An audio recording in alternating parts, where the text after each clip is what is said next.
Okay, hi. We're here to talk about the wonderful world of Goblin, as you can see here with this neat little animated cover. My name is Eric, so I am the writer and the letterer of the book.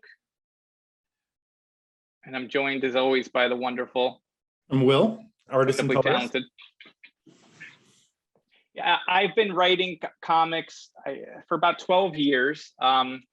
I mostly do self-published work. The last two books that I've done, both with Will, have been done through Dark Horse Comics. So this is our newest book. It is a middle grade fantasy adventure book that's about this young goblin named Rick. Let me just move my people over. It's a story of a young goblin named Rick, who, like many kids his age, thinks everything would be better if his parents would listen to him for once, instead of constantly telling him what to do. Sometimes he thinks he'd be better off on his own. You know what? I got the people. I keep getting the people over my text, so that's why I keep moving it around. Sadly, that day comes to pass when a human warrior attacks his home and kills his parents.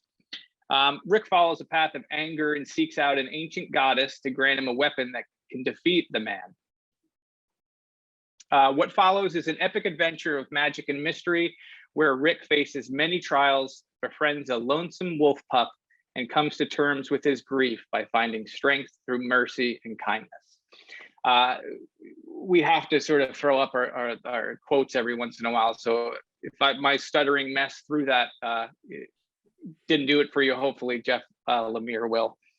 Our book came out in we have 2 dates. See, this is the thing. Like, if you do a book with Dark Horse, I don't think most book publishers are like this, but because they have separate arrangements with Diamond and with Penguin Random House, we had 2 dates. So the book was sort of out on May 26th, but properly out on June 8th. As I mentioned, it's a fantasy adventure graphic novel for middle grade and above. It's 10 plus, although we've heard from a lot of parents that, you know, their 8-year-old was having a blast with it. It's about 184 pages, but most of, the story itself is about 154. To talk a little bit about the inspiration for Goblin, because it takes the perspective of the goblin in the world as opposed to the human. So often in these stories, the goblin is the villain or the wolf is the thing that you keep at the door. We wanted to sort of switch that. So it came from playing a lot of games like Skyrim and The Legend of Zelda, where, Link will run in and literally just start smashing people's pots and taking their rupees, and they're the hero. So it was like sort of examining, well, what would it be like from the other perspective? If a hero's coming in and putting, arrows in a goblin and then robbing their home, what's the goblin's perspective of that? How much of that is just propaganda put out by those human warriors, and how much of it is truth? The original idea was going to be sort of a prose novel, but once Will, who I'd worked with before, learned about the premise, he really wanted to be part of it, and it's much better off now that it's a graphic novel than it would have been as a book. Will, do you want to add anything for like sort of the inspiration aspect of it? I mean, yeah, we both kind of came from it from a love of the same things, but my personal was like the Dark Crystal 80s aesthetic of, like, I always joke with friends before PG-13, PG was a very different, wider umbrella, and kind of the types of stories you could tell under that umbrella is kind of where I like to land. So, cute, fun, almost that like Jim Henson puppet era, but with that kind of dark fantasy just under the surface.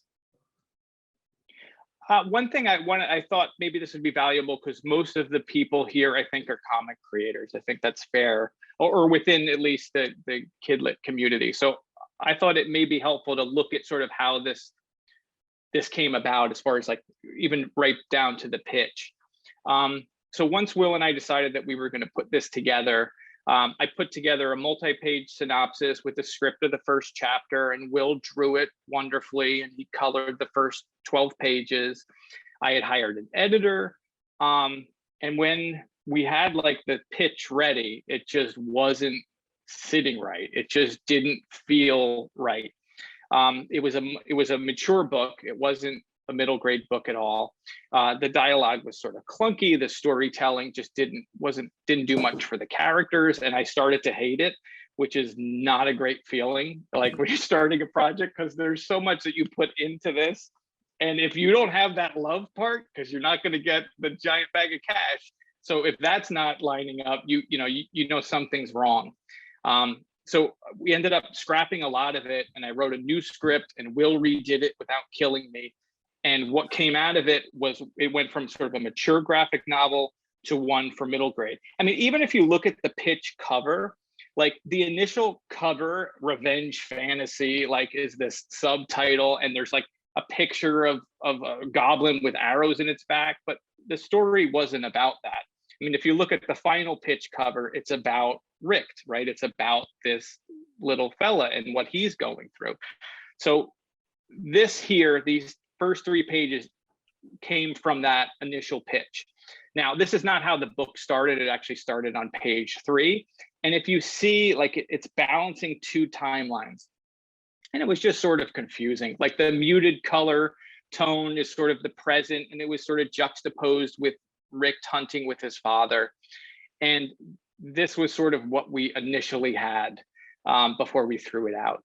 And if you contrast that with what came about, was the newer pitch, which started properly on page 1, because I think it's important for any pitch. You know, they say you can start anywhere and show interesting things, but I think you should almost always start at the beginning. I feel like that's the best way to bring, a publisher or an editor, whoever's reading your world in, is from the first page. But you can see it's a brighter color. From page 2 on is all, we redid it, and it just has a much more interesting feel, and the whole thing worked. It all came together at that point.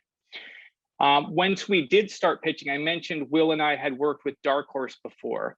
So for this pitch, it was much easier than when we got the original book. We already had contacts at Dark Horse. I had a failed attempt at trying to get an agent because I thought it would do good in the book market. That didn't pan out, and we were able to easily just sort of, contact Dark Horse and get this thing going, which is what we did. During the making of it, COVID-19 sort of came. That froze our book, like a lot of other books. So there was a period of time where we were just working, not knowing whether or not this thing was going to come out. But luckily it did, and we saw the release earlier this year. And like Gregory Suicide, I like to put all of my kids to work in some capacity. So my daughter did the map that you would find in the book. She had also done some stuff for Gregory Suicide. I also, I want to talk a bit about sort of the script to page, so how it goes from the script with me and some references, and then Will could talk about sort of the artwork that would follow. So this page here, this is sort of a double page spread. This is how my scripts look. I find like there's no real standard for comic book scripts. Every time I see someone's script, it always looks a little bit different. I think mine tend to look maybe a little bit more like a screenplay. So like there's no dialogue on this page, but that stuff is centered. I feel like, find what works for you and go with it. But for here, so it's sort of a double page spread, sort of describing the environment. I'll end up making things uppercase if I want to sort of call attention to those. So Will knows sort of what to, at a distance, what sort of look out for. There'll be some maps. So like I provided this map of the river and like where these flags are, and that little dapper fellow with the blue jacket, that's my father, with some things behind him. So we use that as a reference, and the magical symbols and the faces. And then so this stuff goes to Will, and then Will makes it look wonderful, which is here. So Will, these next 2 slides, it's the inks that you can see here, and what happens once those inks get filled in. So I don't know if you want to talk at all about sort of from that script point Sure. to this.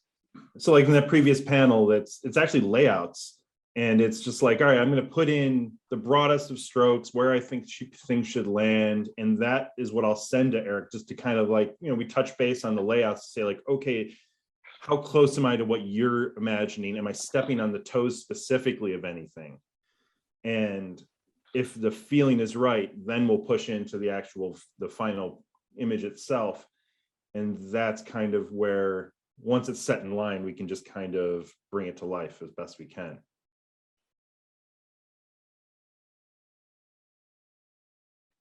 So some other promotional stuff that we did, like in addition to the book, Will's like a promotion machine. So he was creating these really beautiful posters, which you can see here with our character, the goddess. It's sort of reaching out as Rick sort of goes forward with his little torch and Fish Breath, the wolf pup.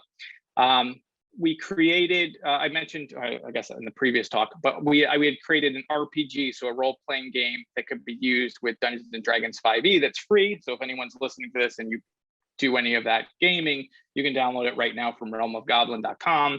That takes place within that world just shortly before the events that unfold in the book happen. So you can get a little bit more of the story if you want. It's not imperative that you know anything, but I think it informs a little bit of the action and you see some of the consequences of things that you do within the game. We made these really cool bookmarks. And one thing that we did that I loved was we made these read posters specifically for the bookstores that carried us. So every time we learned about a bookstore that was carrying our book as sort of a thank you, we did these read posters. So this one is the Silver Unicorn, which I think is in Massachusetts. So once we knew they did that, we would post it out and tag them, just thank them for it. So that was a ton of fun. And that's it. I mean, hoping, as I mentioned, much less slides than the last one. But yeah, if anyone has any questions or specific things that you want us to talk about, we'd be happy to answer them. I definitely have questions. I was wondering, could you go back to the slide where you talked about, can you hear me? Yep, I can hear you. Okay, can you hear me? Back to the slide where you were talking about the pitch and how you, at first it wasn't working. Can you talk about the timeline with that? Like, how long did you spend on the original version? And then what was the amount of time you needed to get to the new version? That's an excellent question. I wish I had a better answer. I'm trying to think of like, when did we spend like 6 months, Will, or longer? Let me tell you what I remember and you can correct me. I remember in February. Now, I don't remember the year, obviously, long before we started. It was in February when you sent me the original pitch idea of the story, and it was just the prose. I heard it, and I was like, this sounds amazing. You have to at least let me draw it. Like, just let me try to pitch you on the comic book version. And you came back to me with something, I think, in May that I could work off of. We worked through, in the early part of the summer, I could have sworn we did that first pitch. And then in the fall, I think is when we decided, like around October, November, that we needed to do something different. That's probably right. I mean, I had run a newsletter. Like, I could tell you the exact date because I had run a newsletter from like the initial idea to the launch. So I have sort of like every week that I was sort of documenting it. But what Will's saying, I think, sounds right to me. So it was a good amount of time, and it was hard. And it's hard to, as a writer that's not drawing, because so much time is going into this, and to make anyone redraw anything is like a whole, like, you don't want to ever be there. So we tried to make it work. We reused some pages from that original pitch, but Will was so awesome to work with, and I think he felt it wasn't working either. You nailed it because like you put so much time. Like the idea was what the book ended up being. Like when we talked about the idea originally and what we wanted to pitch, but you have all these other things you want to put in. And when you sit there and say, like I was saying, like, I love that dark fantasy, you can kind of get caught on that inspiration and go a little bit too far in the wrong direction. So by the time we were done with that initial pitch, I liked it, but I didn't have that same enthusiasm for the pitch that I had for the original script. And yeah, like you're sitting there and you're just like, something's just not sitting right. And that's when we kind of, like I said, we worked with editors. We tried to kind of circle around it. And that's when, like, I kind of have a standing order with Eric where it's like, we're not done until we're both happy. So I would much rather spend an extra day, redo a page completely, and we don't have that pit, than to try to find a way to like move past that and kind of dilute that kind of discomfort. Right. And like Will's saying, like I had the whole book done. So all of the events that happened after the pitch were of a certain tone. Like it's a story about, you know, sort of grief and overcoming that, and forgiveness and mercy and all of these things that felt a certain way. It had a certain tone to it. And the opening patch, you know, the revenge fantasy and like this ultra like macho, like hyper violent stuff didn't make any sense because the rest of the book wasn't there. And then I started to like freak out too. Like people are going to think it's just a revenge book, and they're going to be disappointed when they open it up and it's not fantasy John Wick, you know, it's, you Right. know, never ending story or whatever. So it was, you know, we just had to find the right way to sort of present it. And this wasn't it, you know, like and plus my intro... storytelling wasn't good. Like that jumping between the two timelines, you didn't spend any time getting to know his parents. And like all of a sudden by like page 3, you're dealing with loss, and with storytelling, like you have to have something invested in the characters before you take them away. Otherwise it's not going to resonate with anyone. So did you kind of know what was wrong with it, or did you have an epiphany? Like what was the process that you went through to fix it? Well, I think it started almost right away, mostly from Will, I think, because like when I had sent him the original script and like we were talking about the you know, pencils or whatever, I think Will, or maybe Will's wife, I don't remember, was getting confused, right? Or I think it was Will, was like, you know, I'm trying to make it work or understand. And when you start hearing that, and then you have a part of you deep down that knows something's not right, sometimes that's all it takes to connect the two. Because I like the idea, it was trying to be a little bit different with having two timelines and all that kind of stuff. But if it's not in service of the story, like it's just nonsense. So it was easy to strip that away, but I think it took really hearing Will like sort of have a little bit of trouble with it, and like was like, okay, well, if he's saying that and I feel this thing that it's not quite right, then that's telling us that this thing is going in the wrong direction. So could you guys talk a little bit about your collaboration? How did you first meet each other? And also, can you say a little bit about, I think, Eric, you said you started writing comics 12 years ago. Is that right? Yeah, so 2009, I think. Is that 12 years? Yeah, it doesn't seem like it should be 12 years. I'd love to hear a little bit about each of you and your background. Sure. Like, how did you come to get involved in comics in the first place? Sure. Will, do you want to start or should I go? Sure. I'm comics, comic books and drawing comic books has been, kind of there since I could pick up a pencil, but like most people, you get through college, and I almost became a professor, and I realized like, I don't love this. So as soon as I graduated college, I got a crappy job, and I spent all my time drawing stuff and kind of, it was trying to think 2006, 2007. So social media not being what it is now, all you had was like Pencil Jack forums and DeviantArt, and working with random people from all over the globe and of various degrees of seriousness. And it was not a good way to work. So my brother is actually a fairly accomplished writer in his own right. So we would work together. I was, living with him pretty much at the time. And we found 2 and 5 Inc. out in Philadelphia, which it was kind of the boom time of creator-owned comics. And I was like, well, I hear these things that we love. Let's just make a comic out of it. So we came up with a couple of comic ideas. And before you know it, you're in New York Comic Con meeting other comic book creators. And, you're a child still. So it's that whole like era of wonder. And I actually met Eric. He had a book at the same company. And he and Phil Sloan, I believe it was Dead Horse at the time. Yep. Yeah. Or yeah. We had one of the two. Yeah. No, it was Dead Horse. Yep. And super duper serious.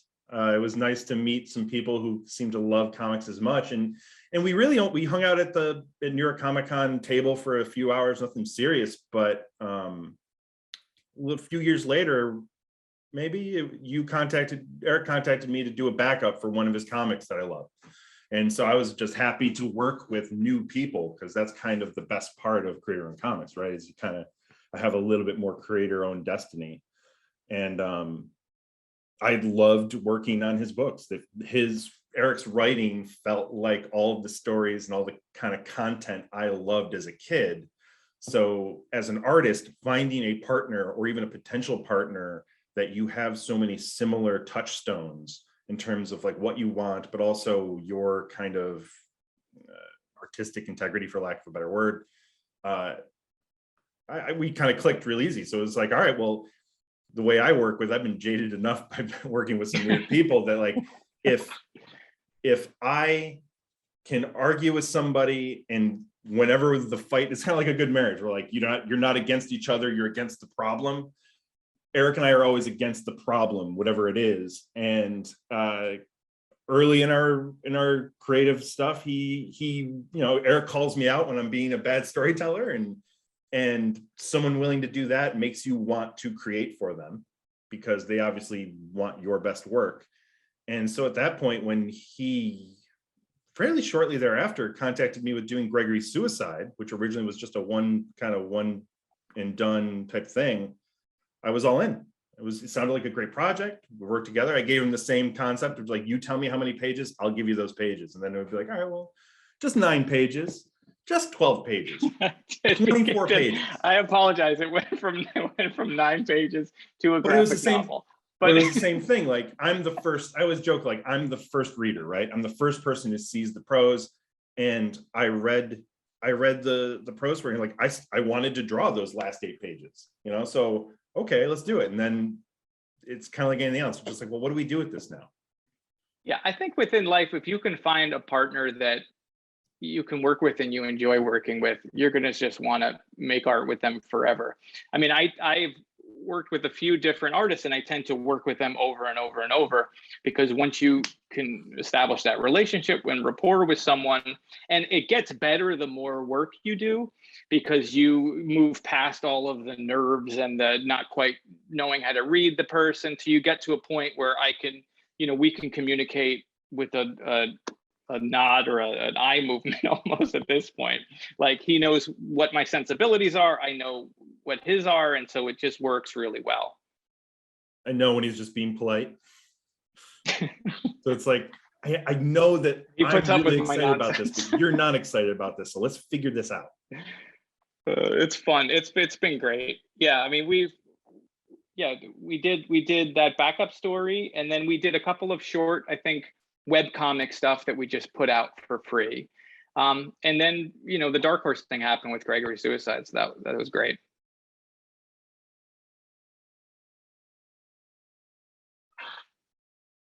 I'm on mute, sorry. Oh, okay. Does anybody here have questions for Eric or for Will? I had one about the role-playing game, if that'd be all right. Sure. I mean, I'm just assuming that it's written as a game for the same audience, the age group that you're writing the book for. Is that correct? Yeah, yes, I think so. There's nothing in, I tried to make it as simple as possible so that anyone, even if you weren't that familiar with the game, could play. So it has predefined characters that have backstories, and you don't need to go through rolling a character or anything like that.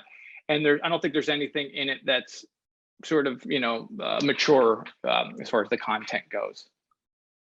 Okay, I was just curious because I started playing D&D with my son. So.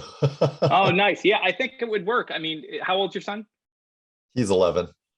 Okay, yeah, I think that would be 100% in the right wheelhouse. You'd say that too, right, Will? Yeah, I can't think of anything other than somebody threatening a wolf pup. That's bad. Yeah, I mean, there are things that like, the game does explore similar themes for sort of looking at a person as an enemy that maybe is not an enemy, or doing something and then seeing the ramifications of that action. So yeah, it's like 15 pages. So I mean, I think you could read through the thing and know right away whether it'd be appropriate, but I think you'd probably be okay. And I had not been a D&D person. Like, I loved Dungeons and Dragons, the idea of it, and the Dungeons and Dragons cartoon and these endless quest books. So I loved the world of it, but I never had any friends to actually play the game with. So I had to like do a crash course in trying to figure out how to write a role-playing game, which is a totally different beast. But Will is an expert in it. So he was able to sort of pull me off the cliff or tell me if something wasn't fun as he played it. I may have to message you because I don't know how to download it on your site. Oh, yeah. If you should be able to hit the button and then it should download, but you can message me by all means, and that goes for anyone. And I'm also at eric.grissom@gmail.com if email's easier. Okay, thanks. Cool. All right, we do have a few questions. So Ryan, I think you are next. Yeah, thanks for the presentation, guys. This was really great. I have a couple questions. One's general and one's more specific. The more general one is, I know this book has been out since May/June that you showed us. I'm curious how the reception has been. Like, do you feel like the book has sold how you're hoping or not? And then are there contributing factors that you can point at for like, this was a good release, or I wish it would have sold better? And then the more specific question I have is about the bookmarks you were doing. You did the read for specific bookstores. Yeah. I'm curious how that was received and also printed. Like, if they were bookmarks, did you have to print a bunch of them in order to make those, or did you find a more economical quantity? It was lower quantity way to do that. Yep, we printed about 100 bookmarks, I think, and it was cheap. I think it was like $24, and they're really pretty, and like, you know, it's got a high gloss UV on one side, and then I think what they call matte on the other. If I had to do it again, I probably wouldn't do the high gloss on the front, but it wasn't like, it was like $24 or $25. But to answer your first question before I forget, I actually have figures because of the last presentation that I just did for the Lunch and Learn. You know, I went over a bunch of steps that we did to try to get this book into book market. And we saw, just from doing that stuff, a 202% increase in sales in bookstores versus our last book, Gregory Suicide, where I sort of went in and was like, the publisher will do it all. And then when that did not happen, I was like, I have to do it all. And then, you know, so we saw, you know, it's been a success. Would we like to sell more copies? Absolutely. I mean, it's not, you know, selling so many copies that all of anyone who's ever doubted me will feel bad for a week, which is always the goal. But it's been good. Yeah, we've been very happy with it. So what was that outreach to the book market like? How did you increase your sales by that much? I think, well, there was like a number of things that I did, but it involved a lot of getting reviews, contacting bookstores. We did a thing that I have a YouTube video of, actually, where we sent a physical copy of the book along with leaves, some like old paper that sort of described the book, and I had a bunch of pull quotes, and we had the bookmarks, and Will did like these really nice sketch cards, and so we had like a whole package that the idea was you would send it to the bookstore and they'd open it and it'd be like it came from the forest, because it literally had leaves in it. And I think we really would throw like whatever it took against the wall, but it was more of a concentrated effort on bookstores than comic book stores. Yeah. And what I mean is, you know, sort of like a regular bookstore, and not a store where somebody's going to go every Wednesday and get certain, you know, floppies or whatever, which I feel like our book really was going to live or die in the bookstore versus the comic shop. But yeah, so it was like a bunch of things, and it was just constantly doing things like this. Like, if I always would listen to like my own, you know, social anxiety or whatever, I would have been like, I'm not, you know, like if this probably had happened and I was asked to do this book launch or do the book presentation, I probably would have been like, I don't know, maybe I could do it over email. But just pushing yourself to just sort of get out there and let people know. Okay, Shannon. Hi, thanks for doing this. It's awesome. So my question is for Eric. As a graphic novel writer, do you follow story beats or something similar to a process that a prose writer would follow, like in the Save the Cat books or anything like that? What I usually do, as far as like sort of breaking the overall story, is I'd like to work a lot with note cards. So I usually have a series of sort of like, this is the thing that happens, this is the result of that thing that leads to the other thing. And then I can connect those into, and they sort of organically form acts. So usually I'll write in a, general 3-act structure. And then I can look at that from above. And if I have like the point of view from a particular character, I'll have a different color card so I can sort of see sort of where those beats are and like, where things are happening. So in that sense, it's probably closer to sort of the way a fiction writer would do it. But a lot of it also is, sort of intuition. But I love the idea of working with cards and really breaking down the story to, this is what's going to happen.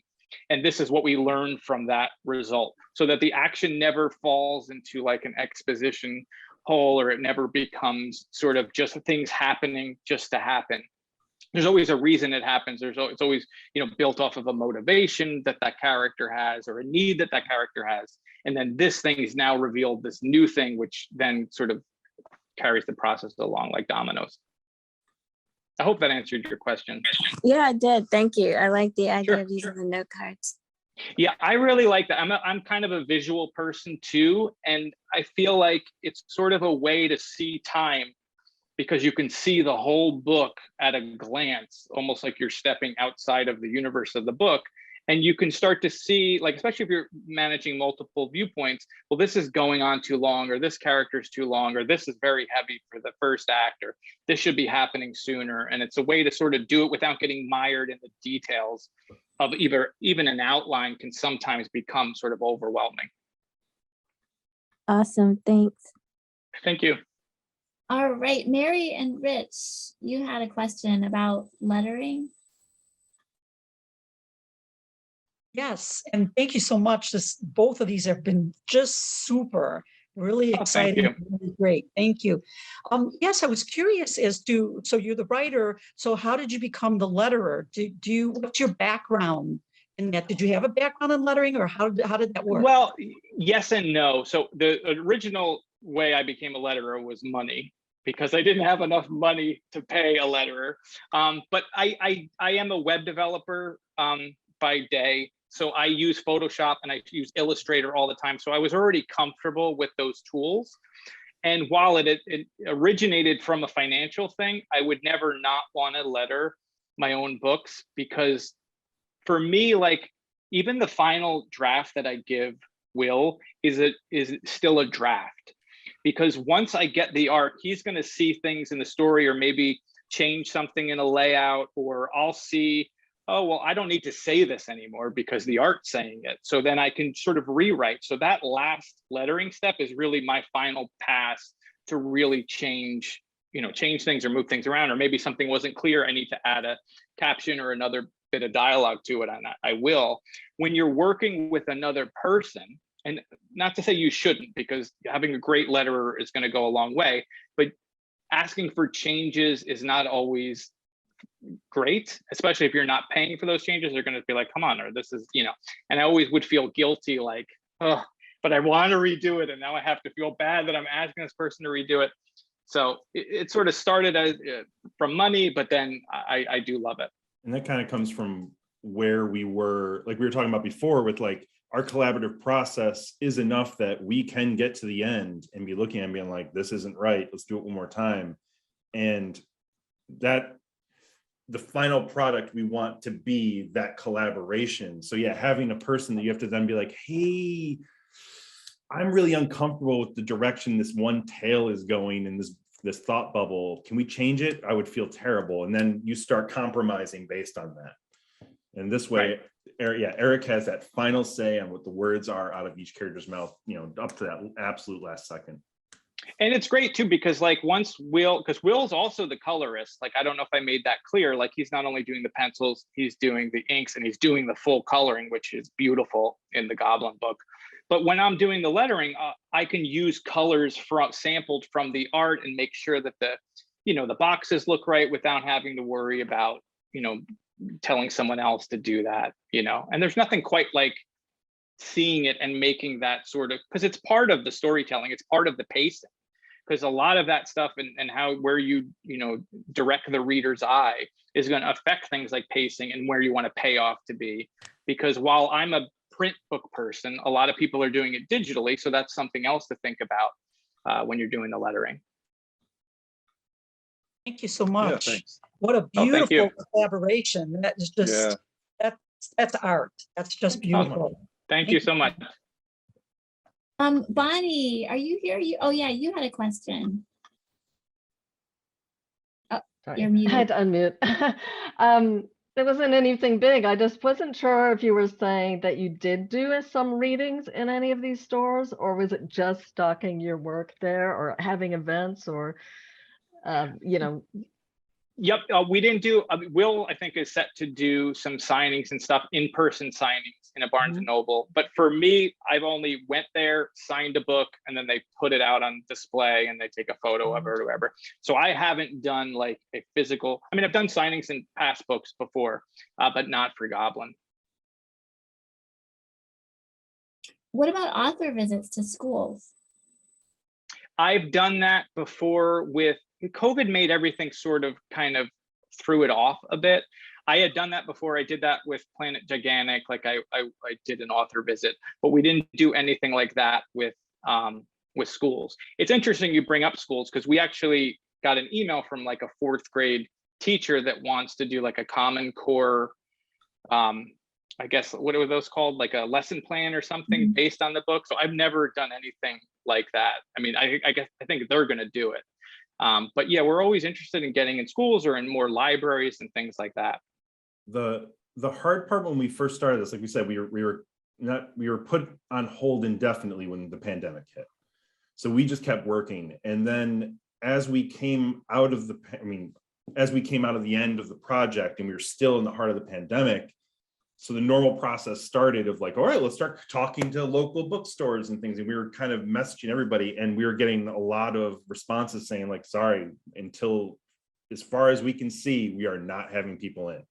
So it's like, all right, well, what are we going to do then? So we just kind of started finding people online and in social media space of like that we either felt would like the book or are covering books that we liked, and hoping that they would kind of bridge that gap between, having those people reading the books and talking about the books would in some way help kind of bridge that void of us not being able to be in our own communities and walking out with the book.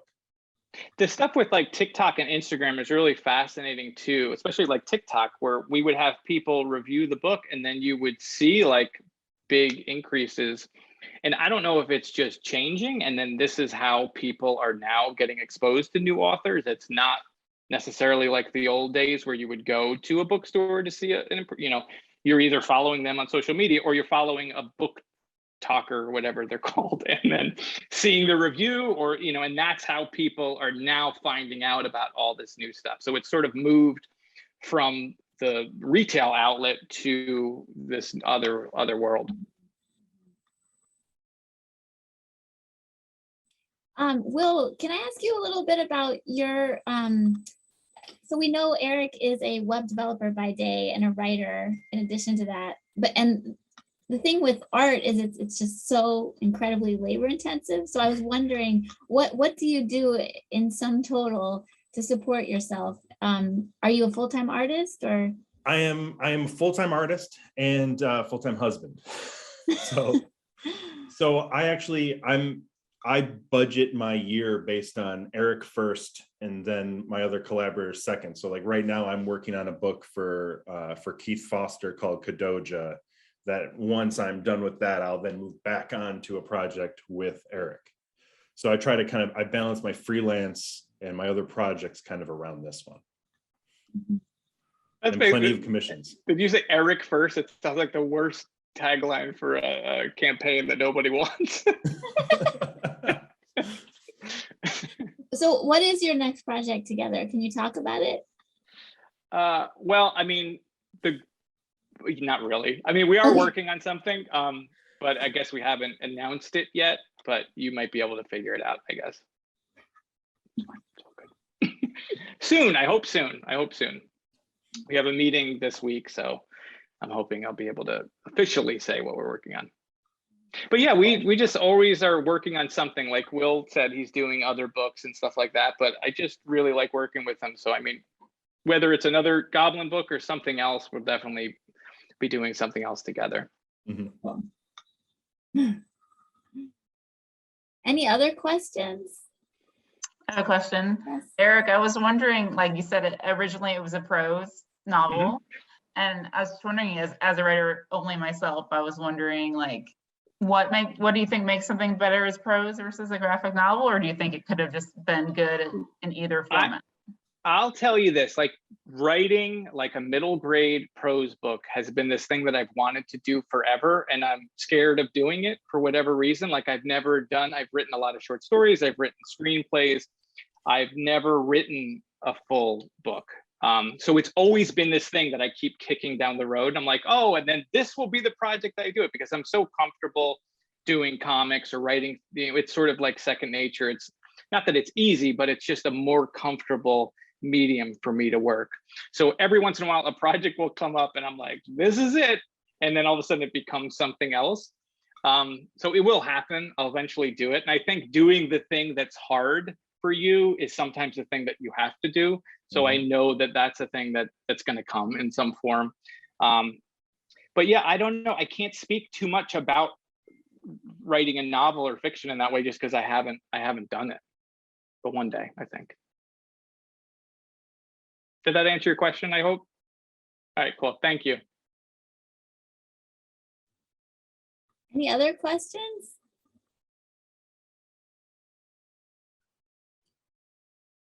I have one for Will. Like, I'd love to know like what programs and tools you use. What's your art arsenal? Right now, I am using an old Wacom 13-inch HD tablet, and I'm all digital. And I'm working exclusively in Clip Studio now. It used to be Manga Studio when I bought it, but it's you know, whereas Photoshop can do everything, and that's great and all, it doesn't really do one thing perfectly. So I kind of on a whim tried out Clip Studio, and it's as good as I've ever had it to just drawing on paper. Plus you have the ability to obviously endlessly edit and tweak and use 400 layers. So when we kind of decided to jump into this, I think it was Gregory Suicide, I decided to kind of start all digitally, and it's been great. It's been wonderful. Nice. Thank you. And actually have one more for both of you. Like, what current comics are you guys reading right now that like are your favorites? I always like knowing like what's continuously influencing you. I'll just go first because I just finished something. I had kept seeing, like I was talking in the previous presentation about like comp titles. And when I was doing that for Goblin, I kept coming across this book called Lightfall. And so I just bought it, and I loved it. I thought it was so beautiful. I don't know if anyone's familiar with it. I have that here. I'm in the middle of that one right now. But oh, it's great. It's so great. good. So I just read that, and I was really enjoying it. Mostly I read like Chris Claremont X-Men books from the 80s at night for my quiet place. You know, at the end of the night is sort of my jam. But what about you, Will? I have a huge pile I'm working through right now. I just finished Jonah and the Impossible Monsters by Chris Samney. I just got my copy of the Tukey by Jeff Smith, his new caveman adventure book. And I'm currently the only real mainstream thing I'm reading is Jeff Lemire's Maze book I just got, and Son of Superman.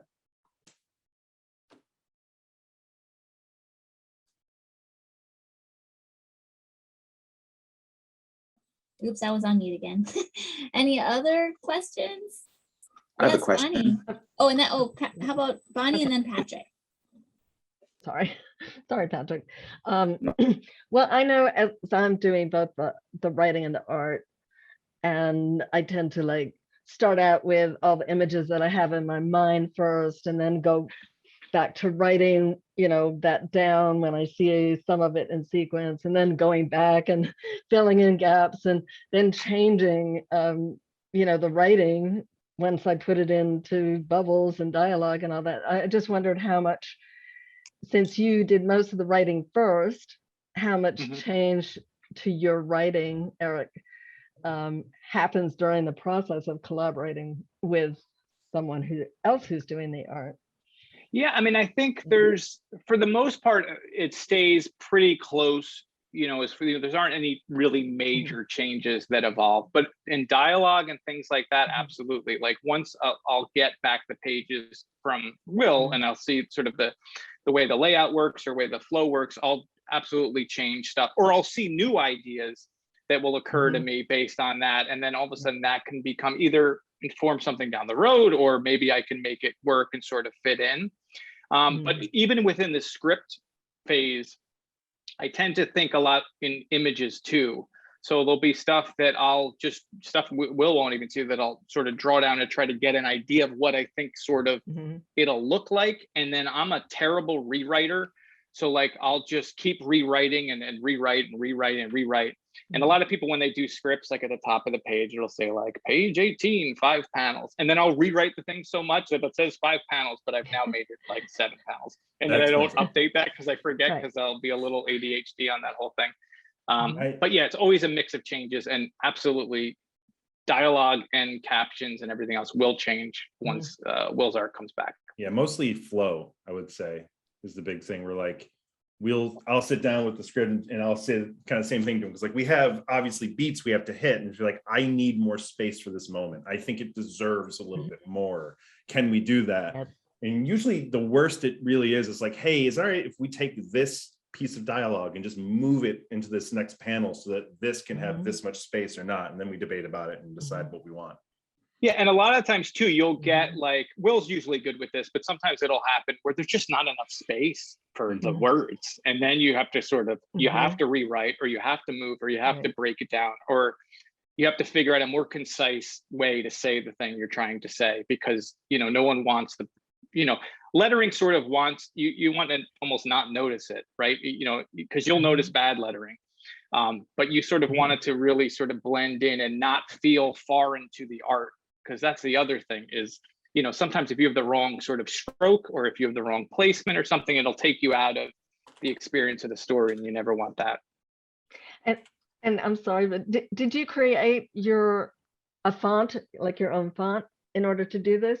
Not hand letter the whole thing? Yes, no, I wish. I've thought about doing that. I don't know many people that have done it, but I have wanted to do that. So I'm curious actually if anyone out there has done it and how well it worked, because I usually get I'll purchase the fonts from like I forget the name of, not Blambot, but the other one. So they usually have like a sale once a year, and I'll find a font that sort of works. I like to work in lowercase too. I don't like all caps fonts. I know some people like that. But yeah, I've always used sort of a digital font, but I am very curious about my handwriting is probably terrible. I'd have to get somebody with wonderful handwriting to create the font for me, because I feel like, my handwriting might put you to sleep. Plus, I can't imagine doing that for every project, because every project, the font, so at least in our work, has been tailored to the project itself. Yeah, it's got to match. Yeah, the character's voice, like the theme, everything else. And like the logo, sometimes you'll change up like the font for a particular monster or something, if it makes sense. If you can get a little bit of personality from that visual display, it goes a long way.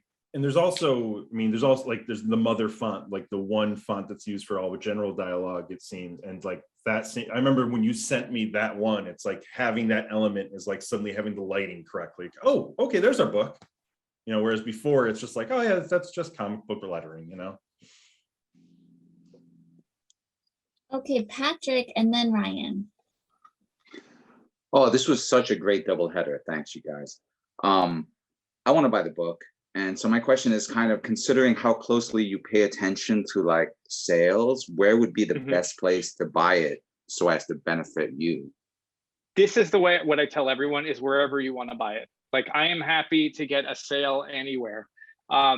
So if you buy it somewhere that goes through BookScan, it's good because it's going to tell our publisher, hey, we've sold another unit versus buying it directly from me.